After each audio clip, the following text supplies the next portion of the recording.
BJP जो 15-17 साल रहा उसमें तो कुछ नहीं हुआ। जिसकी जितना संख्या भारी उसकी उतना हिस्सेदारी।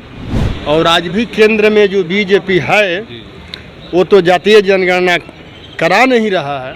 जो सरकार का फैसला है आरक्षण बढ़ाने का, तो हम तो सोचे थे कि ये आरक्षण जो है जब 10% वालों को 10% दे दिया गया है तो पिछड़ा अति पिछड़ा का 63% आया है, उसको 63% ही दे दिया जाता। और जो SC/ST का 22.5% है वो मतलब कि जिसकी जितना संख्या भारी उसकी उतना हिस्सेदारी मिलना चाहिए। तो आप इस फैसले से खुश नहीं हैं जो लाया गया है? कुछ तो बढ़ा, लेकिन अभी जितना मतलब हक मिलना चाहिए उतना अभी नहीं मिला। आगे आप क्या कहेंगे, अपनी पार्टी से क्या मांग करेंगे कि आपकी पार्टी भी सरकार बढ़ेगा, सबसे बड़ी पार्टी है बिहार में? बढ़ेगा। देखिए ये तो शुरुआत हुआ ना, ये जब हम लोग जब गठबंधन में आए तभी शुरुआत हुआ। लेकिन इसके पहले तो बीजेपी जो 15-17 साल रहा उसमें तो कुछ नहीं हुआ।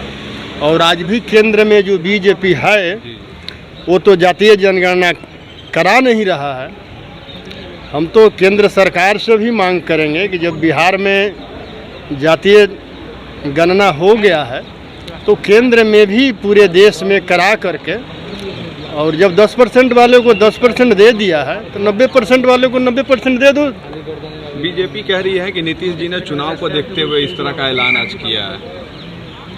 तो केंद्र सरकार भी कर दे चुनाव को देखते हुए। उनको रोका किसने है? जब 10% वालों को 10% दे दिया तो घोषणा कर दे कि 90% वालों को 90% हम दे रहे हैं। अच्छा, आज आरक्षण का जो दायरा बढ़ाया गया है जितने अनुपात में, आप उससे संतुष्ट हैं कि नहीं? इसमें जो है हम सीधा समझते हैं कि अब जनरल रखने का कोई मतलब नहीं है, क्योंकि एक समाज को जो है जब पूरा मतलब कि मिल चुका है 10% वालों को 10%, तो 90% वालों को 90% मिलना चाहिए। सदन के अंदर आज जिस तरीके से मुख्यमंत्री जी ने महिला और पुरुषों के अनुपात को लेकर जो बात कही, उस पर अब बीजेपी के महिला विधायक के सवाल खड़े उठा रही है कि ये असंसदीय भाषा थी, अमर्यादित भाषा थी। आप क्या कहेंगे, किस तरीके से देखते हैं? बीजेपी वाले इसी चाल चरित्र के हैं। मुख्यमंत्री जी ने बहुत अच्छा से अपना बात रखा है। यानी आप सही मानते हैं मुख्यमंत्री? हाँ, बिल्कुल सही मानते हैं, अच्छा रखा है। एक गरिमा है बात करने की सदन के अंदर, अपनी बात रखने की एक गरिमा सदन के अंदर रहता है। इसके लिए बीजेपी वालों को मतलब चर्चा कराना पड़ेगा कि बीजेपी वाले कितने गरिमा में रहते हैं और हम OBC SC/ST के लोग कितने गरिमा में रहते हैं। करा लें चर्चा बैठ करके। पैनोरमा ग्रुप, जो सोचता है वो करता है। धीरे धीरे से मेरी जिंदगी में आना, धीरे धीरे से दिल को चुराना। नमस्कार, मैं अनुराधा पौडवाल 26 नवंबर को पैनोरमा स्टार सीज़न 6 के कार्यक्रम में पूर्णिया बिहार आ रही हूँ। मुझे पैनोरमा ग्रुप के निर्देशक संजीव मिश्रा जी ने बुलाया है, तो हम सब मिलते हैं पैनोरमा होम्स में शाम 7 बजे। नमस्कार। ये लो, मुंह मीठा करो। आज मैंने अपना जॉब छोड़ दिया, अब हम पूर्णिया वापस जाएंगे। जॉब छोड़ दिया है? मतलब ये घर कैसे चलेगा? हम करेंगे क्या? और माँ बाबूजी क्या बोलेंगे?